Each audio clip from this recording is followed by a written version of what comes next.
लिइरहेछु समात समात समात मलाई।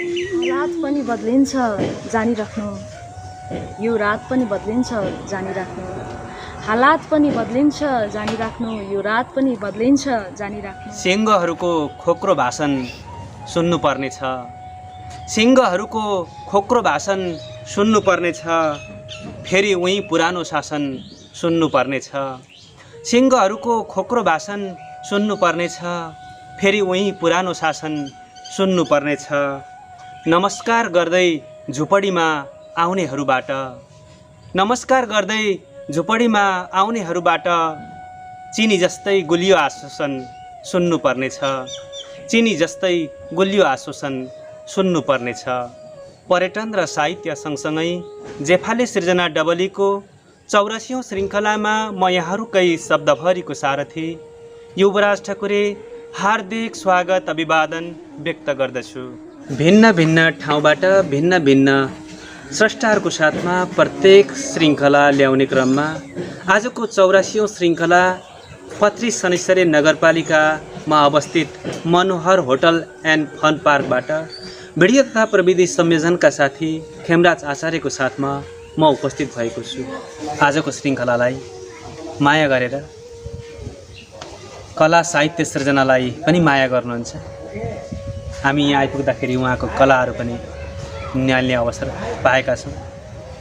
यो कार्यक्रमलाई माया गरेर हामीलाई यो व्यवस्थापनमा सहयोग गरिदिनु भएको छ मनोहर होटल एन्ड फन पार्कका सञ्चालक टिकाराम कोलुङ राईज्यू, उहाँको उपस्थिति पनि रहेको छ। उहाँलाई हार्दिक स्वागत सम्मान व्यक्त गर्दछु। धन्यवाद। त्यसै गरी पत्रीसम्म आएर हामीले यो श्रृङ्खला चलाउन एउटा संयोग जुराइदिनु भएको छ, एउटा व्यवस्थापनमा सहयोग गरिदिनु भएको छ साहित्यकार सुमन राईज्यू, उहाँलाई पनि हार्दिक स्वागत सम्मान व्यक्त गर्दछु। हजुर धन्यवाद, नमस्कार। स्रष्टाकै सृजना र उहाँसँगैको अन्तरङ्ग हामी यहाँहरूमाझ प्रस्तुत गरिरहेका छौँ। आज पत्री शनिश्चरीमा रहेर निरन्तर गजल र गीतको यात्रामा लागिरहनुभएका एकजना सर्जक मैले आजको विशेष अतिथिको रूपमा निम्त्याएको छु। गजलकार गायिका प्रतिमा गुरुङ। प्रतिमाजीलाई जेफाले सृजना डबलीको 84औं श्रृङ्खलामा हार्दिक स्वागत हुन्छ। Thank you sir. आराम हुनुहुन्छ? हजुर एकदमै। समय कसरी व्यतीत गरिरहनु भएको छ? अहिले चाहिँ पछिल्लो समय कोभिडदेखि यता चाहिँ म यतै आफ्नै ठाउँमै छु होइन। अनि यहीँबाट चाहिँ एउटा हाम्रो टिपिओ नेपाल भन्ने एनजिओमा # प्रोजेक्ट अन्तर्गत चाहिँ मानसिक स्वास्थ्य र मनोसामाजिक समस्याहरूसँग चाहिँ काम गरिरहेको छु। म चाहिँ एउटा साइकोसोसियल काउन्सिलर पनि हो होइन। अनि त्यसमा चाहिँ हामीले विद्यालयको कार्यक्रमलाई लिएर विद्यालयका विद्यार्थीहरूलाई चाहिँ यो मानसिक स्वास्थ्यको कार्यक्रमलाई हामीले अगाडि बढाइरहेको छौँ। हजुर समाजसँगै हुनुहुन्छ, समाजमै भिजिरहनु भएको छ, सँगसँगै साहित्य सृजना पनि गर्नुहुन्छ, गीत पनि गाउनुहुन्छ। साहित्यको विधामा विशेष गरी यहाँको कुन क्षेत्रमा कलम चलेको छ? मैले गजलकार भने अघि, गजलै लेख्नुहुन्छ नि? हजुर, गजल पनि लेख्छु अनि कहिलेकाहीँ चाहिँ कविताहरू पनि लेख्ने गरेको छु। र विशेष गरी पछिल्लो समयमा चाहिँ जब यो एउटा फेज आउँदो रहेछ साहित्य कला के हो भनेर चाहिँ अध्ययन अनुसन्धान गर्दै जाँदाखेरि जब यो कुराहरूलाई बुझिन्छ नि तब चाहिँ एक किसिमको त्यो मन चाहिँ खाली जस्तो हुँदो रहेछ कि त्यो सृजना गर्न चाहिँ अलिकति कलम चाहिँ लडबडाउने रहेछ। किनभने सृजना गर्नु भनेको सबैभन्दा ठुलो काम हो रहेछ। जब जानिँदैन थियो, जब बुझिँदैन थियो यसको कुराहरू, त्यतिखेर चाहिँ बहुत धेरै गरिन्थ्यो कि अविरल आउँथ्यो भनौँ। हजुर एकदमै आउँथ्यो। तर जब बुझ्न थाल्यो यो भनेको चाहिँ यसलाई चाहिँ नियमबद्ध तरिकाले यसरी गर्नुपर्छ है भन्ने खालको कुराहरू जब नियमहरूमा बाँधिन थाल्यो तब चाहिँ पछिल्लो समय चाहिँ केही अलिकति पज लागेको जस्तै छ। हजुर, विशेष गरी यहाँको यात्रा चाहिँ केबाट सुरु भयो? सृजना यात्रा के अरे गजलतिर भयो कि गीतबाट भयो? कसरी सुरु गर्नुभयो? सर्वप्रथम त गजलबाटै भएको। कार्यक्रमहरूमा जब म स्कुल लेभलमा थिएँ तब त्यति बेलादेखि नै हाम्रो आदरणीय सुमन सर होइन, सुमन निवाङ राई, उहाँले चाहिँ एउटा अभिभावकको भूमिका निर्वाह गरेर विभिन्न साहित्यिक कार्यक्रमहरूमा र गजलका विशेष कार्यक्रमहरूमा चाहिँ उहाँले डोर्याएर हामीलाई लानुभएको मलाई अहिले पनि सम्झना छ। उहाँले नै उहाँकै देन भन्न चाहन्छु म, यो जहाँ अहिले म चाहिँ जहाँ आइपुगेको छु यो सृजना गर्न लायकको उहाँकै देन हो। उहाँले नै बनाउनु भएको, हामीलाई चाहिँ डोर्याउनु भएको यो बाटो। सुरुवाती चरणमा यहाँको सृजना सुनौँ, के सुनाउनुहुन्छ? अहिलेलाई एउटा गजल नै सुनाउँछु। हालात पनि बदलिन्छ जानिराख्नु, यो रात पनि बदलिन्छ जानिराख्नु। हालात पनि बदलिन्छ जानिराख्नु, यो रात पनि बदलिन्छ जानिराख्नु। आज हाँसो उडाउने नै भोलि गुण गाउने छन्। आज हाँसो उडाउने नै भोलि गुण गाउने छन्। जमात पनि बदलिन्छ जानिराख्नु, यो रात पनि बदलिन्छ जानिराख्नु। लागेका छु बानी जो लाचार भई बस्ने, बानी लागेपछि छुट्दैन होइन। लागेका छु बानी जो लाचार भई बस्ने, तर आदत पनि बदलिन्छ जानिराख्नु। हालात पनि बदलिन्छ जानिराख्नु, यो रात पनि बदलिन्छ जानिराख्नु। चोटहरू पनि एक दिन शक्ति बन्नेछन्। अन्तिम शेर। चोटहरू पनि एक दिन शक्ति बन्नेछन्। आघात पनि बदलिन्छ जानिराख्नु। हालात पनि बदलिन्छ जानिराख्नु, यो रात पनि बदलिन्छ जानिराख्नु। हस्, थ्याङ्क यू। असाध्यै सुन्दर। अब साङ्गीतिक यात्रातिर जाउँ। कतिखेरदेखि सुरु गर्नुभयो? मेरो आवाज पनि दर्शक श्रोताहरूलाई सुनाउन मिल्ने खालको, आकर्षित गर्न खालको रहेछ भन्ने कतिखेर महसुस गर्नुभयो? यो पनि मेरो चाहिँ एउटा सपना नै थियो होइन, र अझै पनि त्यही सपनाले डोर्याउँछ घरिघरि। म जब क्लास 8तिर पढ्थेँ, मलाई याद छ त्यतिखेर चाहिँ प्लान नेपाल भन्ने एउटा संस्थाले चाहिँ एउटा कार्यक्रम लिएर आएको थियो। बालबालिकाको, विशेष गरी बालिकाहरूको बालिका दिवस भनेर उसले चाहिँ सुरु गरेको थियो क्या। अनि त्यतिखेर चाहिँ हाम्रो युवा समाज भन्ने संस्थामा चाहिँ हामी, यो चाहिँ गाउँकै संस्था हो होइन, त्यतिखेर चाहिँ हामी त्यहाँनिर चाहिँ बालबालिकाको उसमा चाहिँ मेम्बर भएर जाने गर्थ्यौँ होइन। अनि त्यहाँनिर चाहिँ बालिका दिवसको बेलामा चाहिँ हामी 2-3जना बालिकाहरूलाई चाहिँ गीत गाउने अवसर प्रदान गर्नुभएको थियो। अनि मलाई याद छ मैले त्यतिखेर गाएको गीतले चाहिँ उहाँहरूले चाहिँ 500 रुपियाँ चाहिँ मलाई दिनुभएको थियो कि, 500 रुपियाँ दिनुभएको थियो। अनि मलाई के फिल भयो भने त्यसले चाहिँ म पनि गाउन सक्ने रहेछु होइन, मैले यो कुराहरूलाई चाहिँ निरन्तरता दिनुपर्छ भन्ने एउटा एकदमै राम्रो उत्प्रेरणा मलाई चाहिँ मिलेको थियो। अनि तपाईँलाई विश्वास लाग्दैन होला, त्यो 500 रुपियाँ मैले कहीँ पनि खर्च नगरिकन सिधै चाहिँ मैले भोकल क्लास यहाँ पछिमा हुन्थ्यो त्यो सुरु गर्नुभयो। हजुर, भोकल क्लास त्यतिखेर सुरु गरेँ। त्यो पैसाले चाहिँ एडमिसन गरेको थिएँ क्या त्यहाँनिर। कति सालको कुरा हो यो? कक्षा 8मा भनेपछि भयो निकै नै 8-10 वर्ष नै भयो। हजुर। अनि यो कुराहरूले त्यहाँदेखि चाहिँ म पनि गाउन सक्ने रहेछु, अझै गाउँ के अरे सिक्नुपर्ने रहेछ भन्ने कुरा जानुभयो। हजुर, त्यसले मलाई अझैसम्म पनि डोर्याउँछ। त्यो कुराहरूले मलाई अझै पनि हौसला दिन्छ कि सँगसँगै अन्तरङ्ग चलिरहनेछ। यहाँको आवाजबाट एउटा गीत सुन्नु जस्तो लागेको छ। यो गीत चाहिँ स्वर्गीय श्री नारायण गोपालज्यूको र अरुणा लामाज्यूको गोपाल योन्जनद्वारा शब्द संयोजनमा यो गीत म राख्न गइरहेको छु। हिमाल सरीमा हिमाल सरीमा आग्लिरहेछु, समात समात समात मलाई बादल सरीमा पाग्लिरहेछु,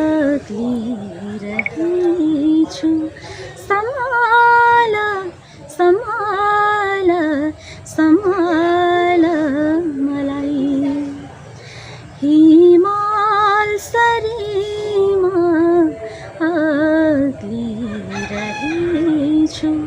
समात समात समात मलाई बादल सरीमा पाग्लिरहेछु। रहेछु सम्हाल सम्हाल सम्हाल मलाई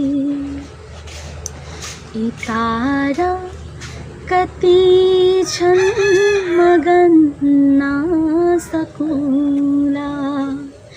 यी तारा कति छन् मगन नसकुला तर तिम्रो माया कति छ नसोध जहाँ बरले पीपल अङ्गालेर बस्छ जहाँ बरले पीपल अङ्गालेर बस्छ तिम्रो मेरो साइनो त्यतैतिर सोध त्यतैतिर खोज दुलही शरीरमा रङ्गिरहेछु उचाल उचाल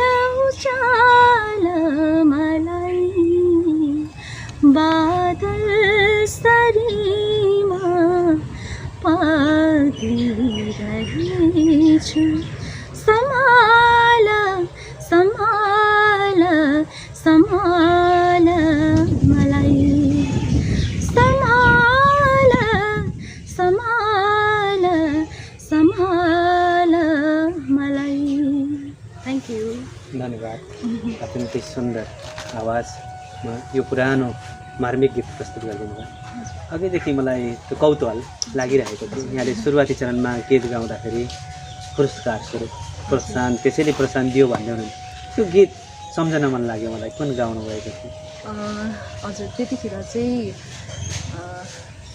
त्यो बालगीत साना साना आँखा तर सपना छन् भन्ने गीत अनि दुई चारवटा यस्तै गीत जस्तै यो चाहिँ अर्को एउटा बालगीत चाहिँ मलाई मेरो आमाले सानैदेखि सुनाउनुहुन्थ्यो ए झिङ्गा उडिजा तँलाई माया गर्दैन तेरो छौटा खुट्टामा फोहोर छ भन्ने खालको यो खालको गीतहरू होइन बालगीतहरू हामीले गाएका थियौँ अनि अर्को एउटा चाहिँ जागालमको चम्कै नौजवान हो भन्ने ट्र्याकमा त्यसरी गाउने हजुर पाएको थियो एकदमै रमाइलो दिन थियो त्यो अहिले सम्झिँदाखेरि पनि एकदमै रोमाञ्चित भएर आउँछु म आफै यहाँको जन्म कहाँ भयो मेरो जन्म चाहिँ विशेष गरी यहीँनिर मोरङ पत्री संस्टरे वार्ड नम्बर 2 थियो त्यतिखेर नगरपालिका हुनुभन्दा अगाडि अहिले चाहिँ वार्ड नम्बर 9 छ यहीँनिर भएको थियो भन्नुहुन्छ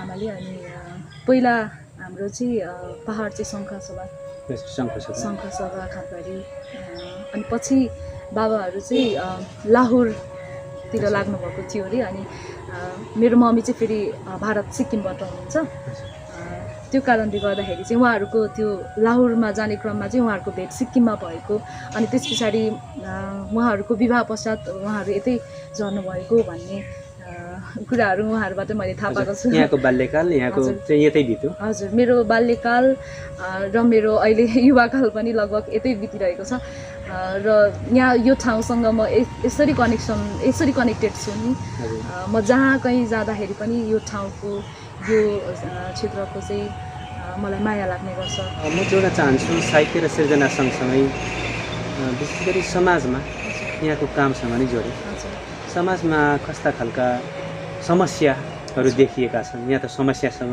त्यही समस्यालाई समाधान गर्नको निम्ति खटिरहनु भएको छ कस्तो समस्याहरू देखिएका छन् देखिन्छ यो चाहिँ अब मेरो ठ्याक्क मैले मेरो कर्मक्षेत्र भनौँ मेरो कार्यक्षेत्र चाहिँ मानसिक र मनोसामाजिक स्वास्थ्यको क्षेत्र भएको कारणले गर्दाखेरि पनि होइन यसमा चाहिँ अब विशेष गरी मानसिक समस्या अथवा मनोसामाजिक समस्याहरूमा भन्नुपर्दाखेरि चाहिँ विशेष गरी डिप्रेसन एन्जाइटी अनि तपाईँको चाहिँ यो अहिले सिडी भन्ने केस छ जुन पछिल्लो समयमा चाहिँ यसलाई नेपालीमा भन्नुपर्दाखेरि चाहिँ रूपान्तरित विकार इङ्ग्लिसमा चाहिँ कन्भर्जन डिसअर्डर भनिन्छ विशेष गरी स्कुलका बच्चाहरूमा चाहिँ यो एक्कासी ढल्ने छोप्ने अनि मासमै उहाँहरू चाहिँ होइन रुने कराउने चिच्याउने अनि फरक ढङ्गका चाहिँ लक्षणहरू देखाउने होइन यस्तो खालको समस्याहरू चाहिँ बच्चाहरूमा देखिन्छ।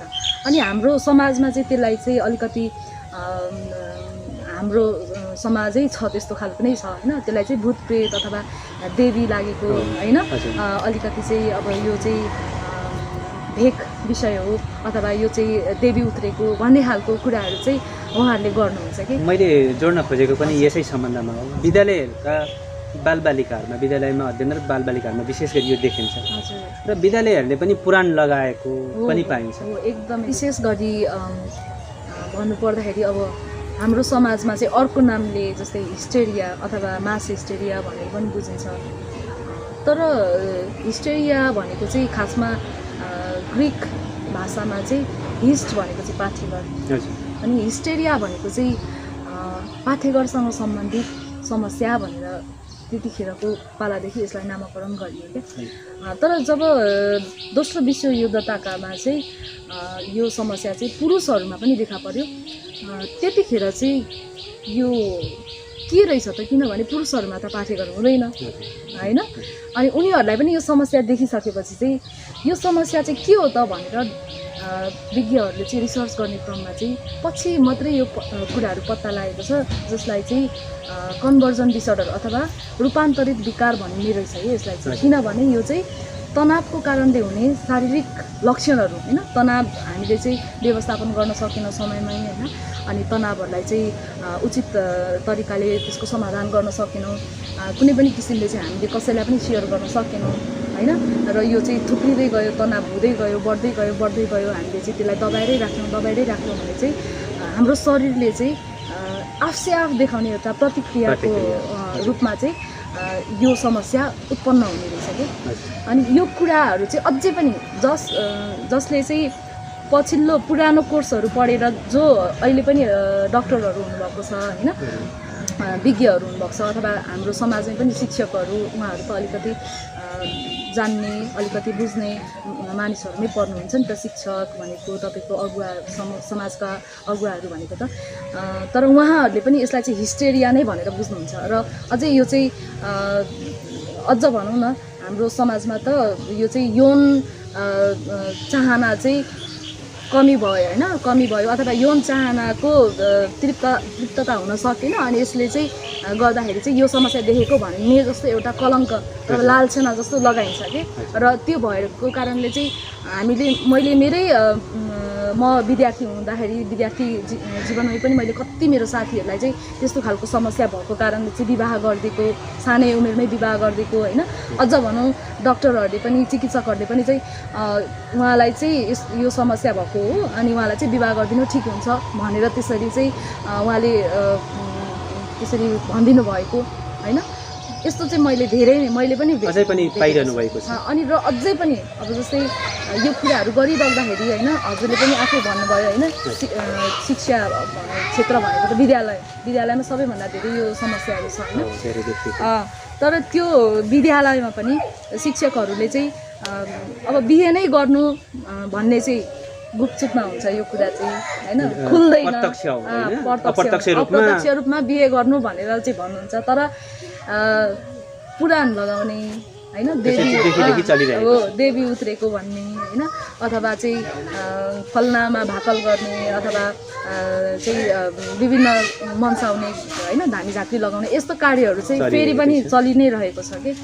यो कतिको चुनौती अझैसम्म लागिरहेको छ चुनौती छ यो क्षेत्रमा काम गर्दै यो चुनौती र रमाइला पनि गरौँ न रमाइला कुरा पनि चुनौती पनि रमाइला हजुरले भन्नुभएको जस्तै रमाइला कमै हुन्छन् चुनौती चाहिँ अलिक बढी नै छ होइन। कतिपय अवस्थामा चाहिँ यो समस्याहरूलाई हामीले बुझाउँदै पनि ठिक छ हामीले विभिन्न स्कुलहरूमा चाहिँ 2-3वटा स्कुलहरूमा चाहिँ यो समस्या हुने स्कुलहरूमा शिक्षकहरूलाई पनि तालिम चलायौँ विद्यार्थीहरूलाई पनि यो कुराहरू बुझाउनको लागि 2 दिनको ओरिएन्टेसन यस्तो खालको कार्यक्रमहरू गऱ्यौँ होइन। तर यो कुराहरू चाहिँ उहाँहरूले बुझ्नु पनि भयो तर त्यो बुझेपछि पनि विशेष गरी अहिले नाम नलिउँ तर एउटा प्राइभेट स्कुल छ होइन, त्यो स्कुलमा चाहिँ बुझ्नु पनि भयो अनि तर सबै कुरा थाहा पनि छ उहाँहरूलाई। तर त्यो समस्याहरू आएको कारणले अब समस्या भन्ने कुरा हामीले बुझाइसकेपछि पनि जादुको छडी त होइन, एकैचोटि चट्टै निको हुनको लागि होइन, यसलाई त समय लाग्छ, यसलाई प्रोसेसमा जान अलिकति होइन त्यो परिवर्तन हुन टाइम लाग्छ। अनि त्यो दौरानमा चाहिँ त्यो प्राइभेट स्कुल नै भएको कारणले चाहिँ मैले पछि सुन्नमा आएँ, उहाँहरूकै मुखबाट सुनेन, तर पछि मैले के सुन्नमा पाएँ भने बोर्डिङका टिचरहरूले चाहिँ विशेष गरी अब त्यो जो जिम्मेवार हुनुहुन्छ उहाँहरूले चाहिँ अब तपाईँको बच्चा प्यारेन्ट्सलाई होइन, तपाईँको बच्चा यसरी चाहिँ स्कुलमा चाहिँ समस्या भइरहेछ, स्कुलमा ढलिरहेछ, स्कुलमा होइन बेहोस हुने भइरहेछ, तपाईँको बच्चा चाहिँ बच्चाको कारणले चाहिँ अरू अभिभावकले आफ्नो बच्चाहरू पनि बोर्डिङमा पठाउँदैनन् होइन, त्यो भएर चाहिँ तपाईँको बच्चालाई चाहिँ अर्कै स्कुलमा हाल्नु भनेर चाहिँ त्यसरी बच्चाहरूलाई नै झिक्न लगाइएको होइन, अथवा स्कुलबाटै होइन त्यसरी उहाँको चाहिँ निकालिएको त्यस्तो खालको घटनाहरू पनि मैले चाहिँ हो देखिरहेको छु, भोगिरहेको छु होइन। बिस्तारै धन्यवाद छ, कुरा गर्दै गरौँला। अनि फेरि यो चाहिँ सर मैले थोरै रोकिहालेँ होइन, यो चाहिँ एउटा समस्या मात्रै हो स्कुलमा विद्यालयमा देखिएको होइन, यस्ता खालका समस्याहरू अंश मात्रै हो, समस्याको एउटा पाटो मात्रै हो। यस्ता खालको समस्याहरू जस्तै के अरे तपाईँको चाहिँ व्यवहारिक कुराहरूमा समस्या देखिने बच्चाहरूमा सानै उमेरदेखि होइन, अनि कुलतमा फसेका बच्चाहरू सानै उमेरदेखि अब चाहिँ अल्कोहलिजम भन्छ होइन, रक्सीजन्य पदार्थ अथवा भन्नु त्यस्तै दुर्व्यसनीमा फसेका बच्चाहरू पनि भेटिन्छ होइन। अनि कतिपय बच्चाहरूमा त अहिले एकदमै जल्दो बल्दो समस्या भनेको हेपाई, खिचातानी होइन, यस्तो खालको समस्याहरूले चाहिँ बच्चाहरूलाई डिप्रेसनको अवस्थासम्म पुर्याइरहेको होइन। सानो सानो कुराहरू पनि अहिले संवेदनशील बनेका हुन् कि भने जस्तो पनि लाग्छ, सानो कुरालाई पनि मनमा लिइहाल्ने यो कुरा पनि। अनि यहाँको पाटो म बोल्दा बोल्दै रोकेँ, यहाँको पाटो चाहिँ अब यो मानसिक समस्यामा रहेर सबै पाटो यहाँले भन्नुभयो जस्तै अहिले देखिएका सबै पाटोहरूसँग नै छ। हजुर एकदम यो पछिल्लो समय चाहिँ अभिभावकको पनि धेरै गुनासो र बच्चाहरूको पनि एउटा अलिकति व्यवहारिक बिग्रिएको पाटो भनेको चाहिँ मोबाइल तथा अनलाइन जन्य कुराहरूको चाहिँ धेरै मिसयुज दुरुपयोग। बिचमै म फेरि जोड्न खोजेँ, बालबालिकालाई मात्रै देखिने समस्या के हो? प्रौढ अवस्था हुँदै जाँदाखेरि के देखिएको छ उहाँहरूमा समस्या चाहिँ?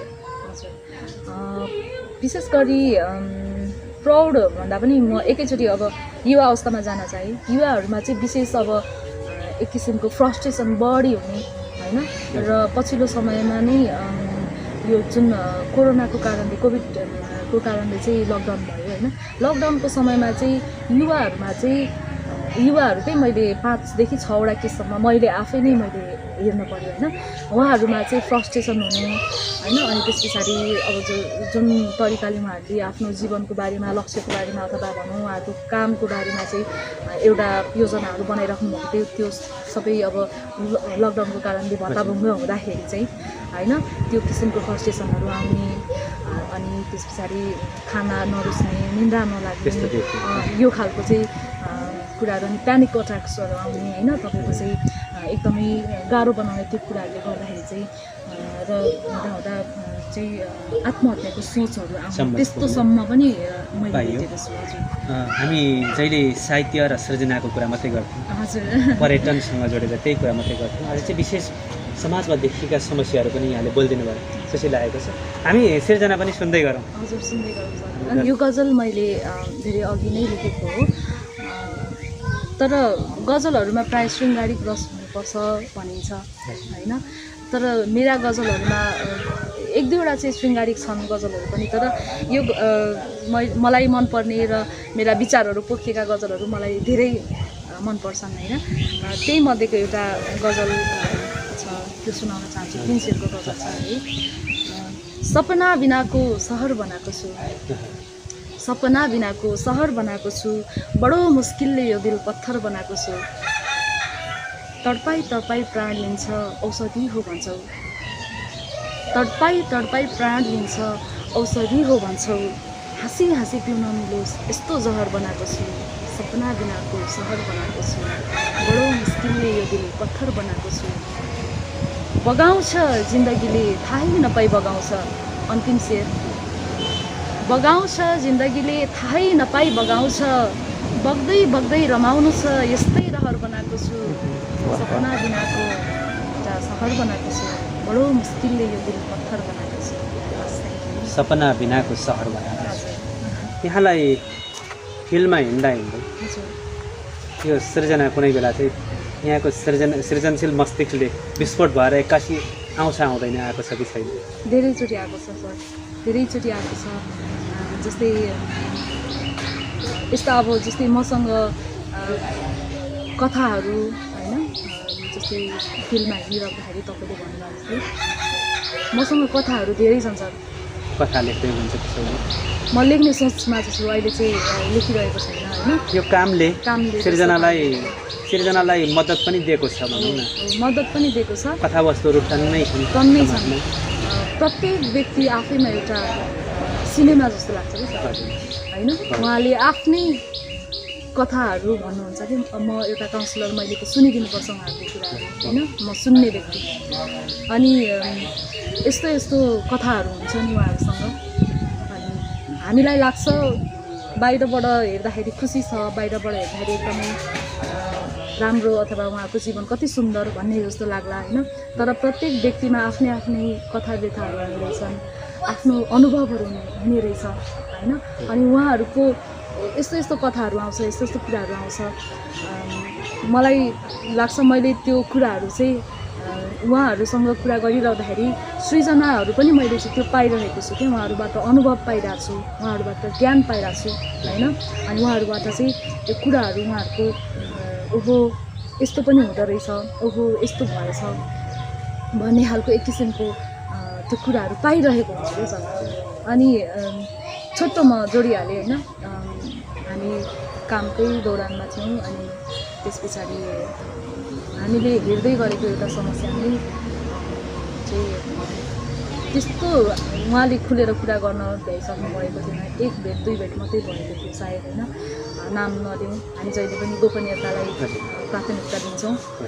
अनि उहाँले चाहिँ अब त्यो खुली नसक्नु भएको कुराहरू होइन, तर सुसाइड गरिदिनु भएछ कि। अनि त्यतिखेर एकदमै गाह्रो भएको थियो त्यो कुराहरूलाई हामीले, मतलब मलाई व्यक्तिगत रूपमा पनि एकदमै गाह्रो भएको थियो कि हामीले कुरा गर्न पर्थ्यो उहाँसँग, उहाँलाई सहयोग गर्न पर्थ्यो, कुरा गर्न नपाइकन त्यसरी भएको थियो। अनि पछि मैले एउटा रुवाई देखेको थिएँ उहाँको लागि। सुनौ त्यो याद छ भने? हजुर, अवस्था अलिक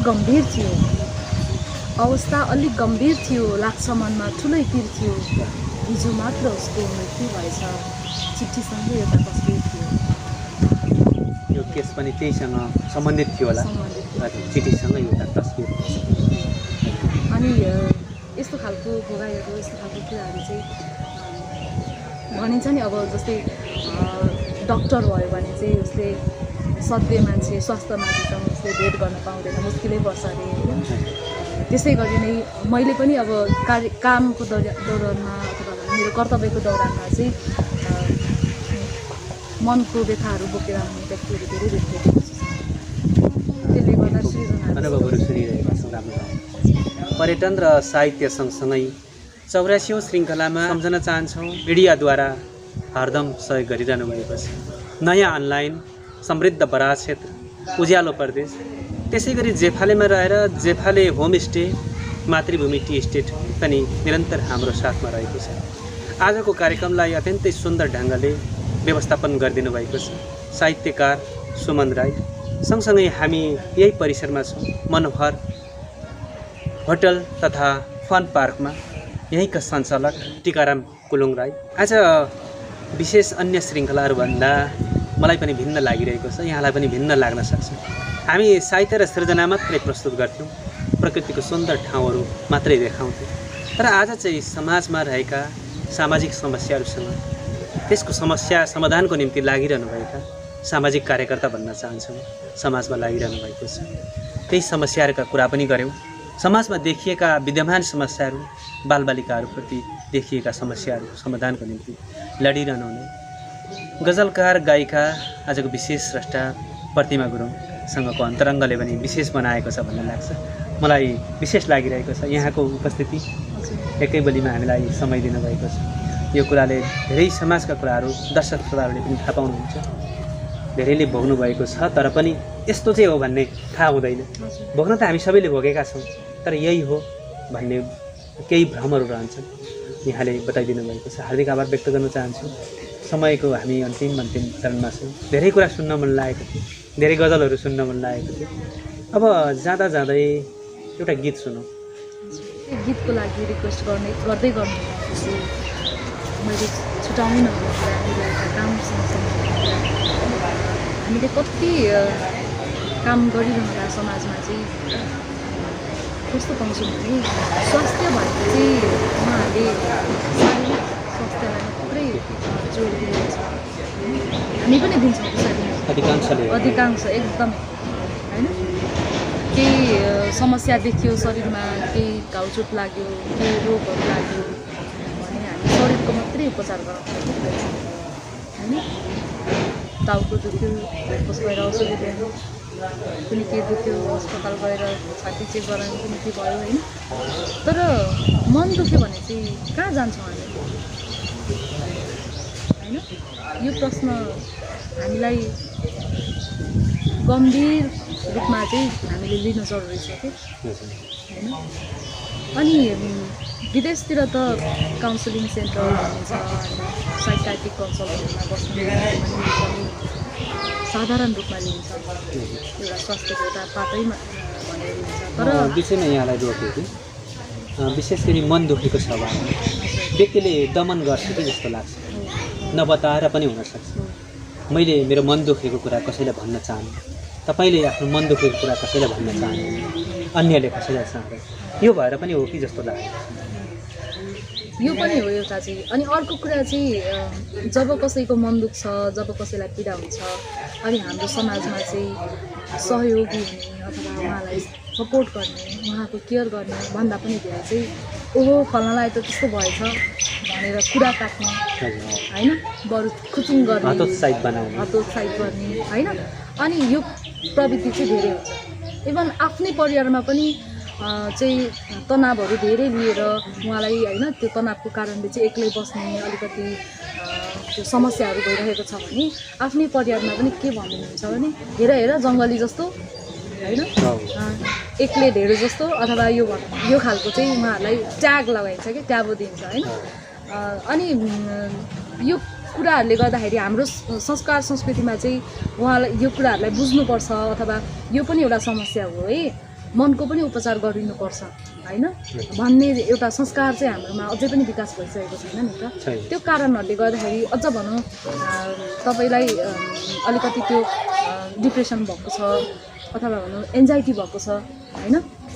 अनि मानसिक समस्यासँग सम्बन्धित अरू कुनै समस्याहरू भएको छ भन्ने कुराहरू चाहिँ र औषधि खाँदैछ भन्ने थाहा पायो भने त अब भोलिदेखि चाहिँ उसले यो समाजमा बाँच्न नै मुस्किल हुन्छ कि होइन।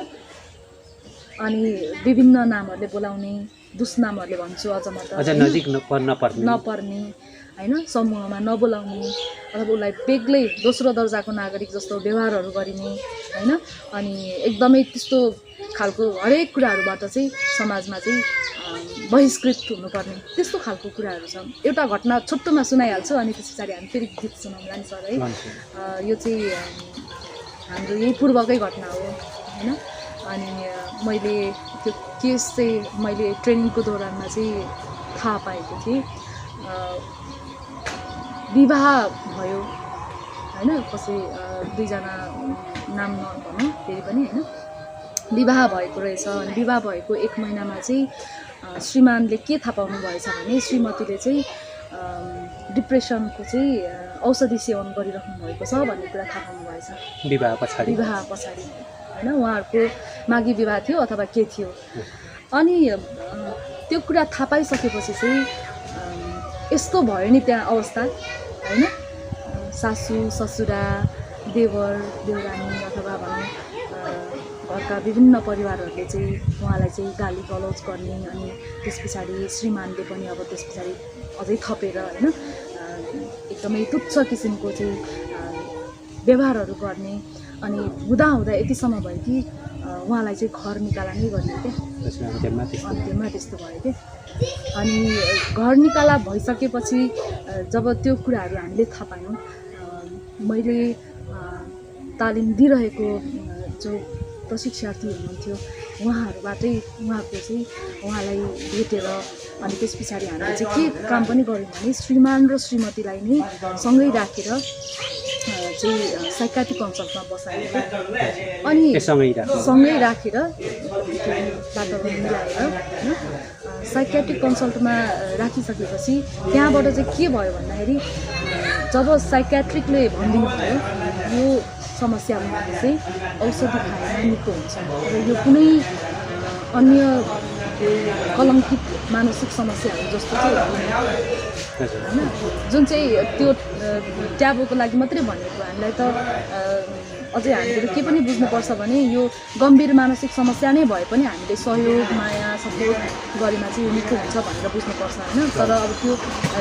समाजमा भइरहेको एउटा ट्यागलाई होइन कम गर्नको लागि सायद डक्टरले पनि त्यो भनिदिनु भयो होइन, चाहिँ यो चाहिँ औषधि खाएपछि निको हुन्छ, यो सीमित अवधिसम्म मात्रै खानुपर्छ यो औषधि पनि होइन, र यो समस्या चाहिँ कुनै विकराल समस्या होइन भनिसकेपछि अनि बल्ल बल्ल बल्ल त्यो समस्याहरू समाधान भयो। तर एकैचोटि सम्बन्ध फेरि जोडियो तर एकैचोटि उहाँलाई घर नै फर्काउने फेरि वातावरण चाहिँ भएन र उहाँ चाहिँ बाहिर डेरामा श्रीमानले बसाउनु भयो उहाँलाई। अनि यो खालको समस्याहरू अझै पनि छन् हाम्रो समाजमा, मात्र एउटा औषधिको कारणले, मात्र एउटा मानसिक समस्या भन्ने एउटा नामको कारणले, त्यो त नामै काफी छ भने जस्तो होइन। त्यो देखिएका भ्रमहरूलाई चिर्न सक्नुहोस्। यहाँको आगामी यात्रा सामाजिक सेवामा समर्पित भन्ने यात्रा अझै पनि जारी होस्, शुभकामना व्यक्त गर्न चाहन्छु। अझै सुनौ जस्तो लागेको थियो, हामीलाई समयले बाँधेको छ। जाँदा जाँदै एउटा गीत सुनौँ। हुन्छ, एउटा गीत म श्रेया घोषालको बसन्त चौधरीज्यूले परिवारलाई गाउन चाहन्छु। तिमी बाहेक मेरो भन्नु को छ र यहाँ,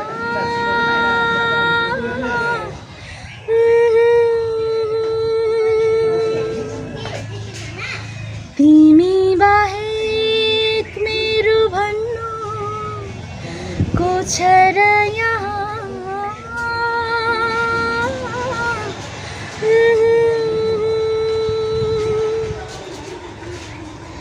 धरती नै बिना आकाश हुन्छ कहाँ, धरती नै बिना आकाश हुन्छ कहाँ, आकाश हुन्छ कहाँ, आकाश हुन्छ कहाँ, तिमी बाहेक मेरो भन्नु को छ र यहाँ।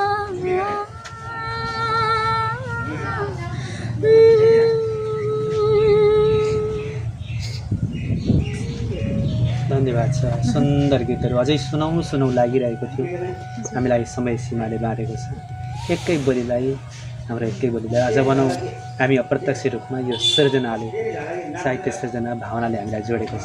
सुमन सरलाई म हार्दिक आभार व्यक्त गर्न चाहन्छु। उहाँले हामीलाई यो जोड दिनुभएको छ, यहाँले समय दिनुभयो, यसको लागि हार्दिक आभार व्यक्त गर्न चाहन्छु। अन्तिममा जाँदै के भन्न चाहन्छु?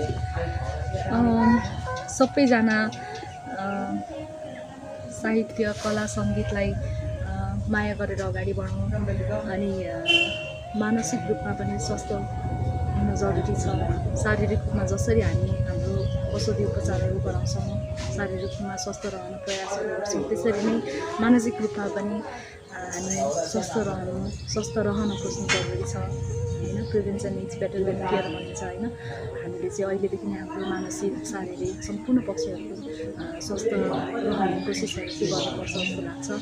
अनि सँगसँगै साहित्य क्षेत्र सङ्गीत क्षेत्रलाई माया गरेर यसरी तपाईँहरूले यो कार्य गरिराख्नुहुन्छ। तपाईँहरूलाई पनि विशेष गरी तपाईँलाई मसम्म प्रस्तावहरू ल्याएर चाहिँ कार्यक्रम गर्ने कार्यक्रममा बोल्ने अवसर जुटाइदिनु भएकोमा हजुरलाई एकदमै धेरै धन्यवाद र आभार व्यक्त गर्न चाहन्छु।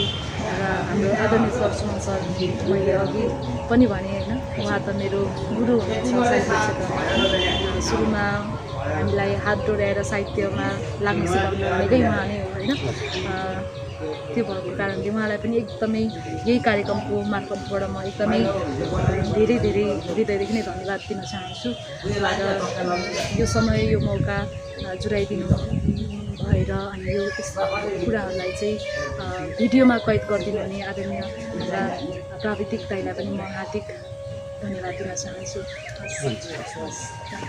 कस्तो लाग्दैछ जेफाली सिर्जना डबली, यहाँहरूको सल्लाह सुझाव र प्रतिक्रियाले हामी अझै पनि निरन्तर अगाडि बढ्नेछौँ। समय अनुकूल बनिसकेको छ। हामी यहाँहरूसँग निरन्तर भिन्न ठाउँबाट भिन्न स्रष्टाको साथमा आउनेछौँ। आजका हाम्रा स्रष्टाले भन्नुभएको छ, म पनि त्यही भन्न चाहन्छु, मानसिक रूपमा पनि हामी स्वास्थ्य बन्न जरुरी छ। पर्यटन र साहित्य सँगसँगै जेफाली सिर्जना डबलीको अर्को श्रृङ्खलामा भेट्ने बाचा गर्दै आजको श्रृङ्खलाबाट म यहाँहरूकै शब्दभरिको सारथी युवराज ठकुरी र प्रविधिमा सहयोग गरिरहनुभएका प्राविधिक मित्र खेमराज आचार्यको साथमा म बिदा हुन चाहन्छु। नमस्कार, जय पर्यटन।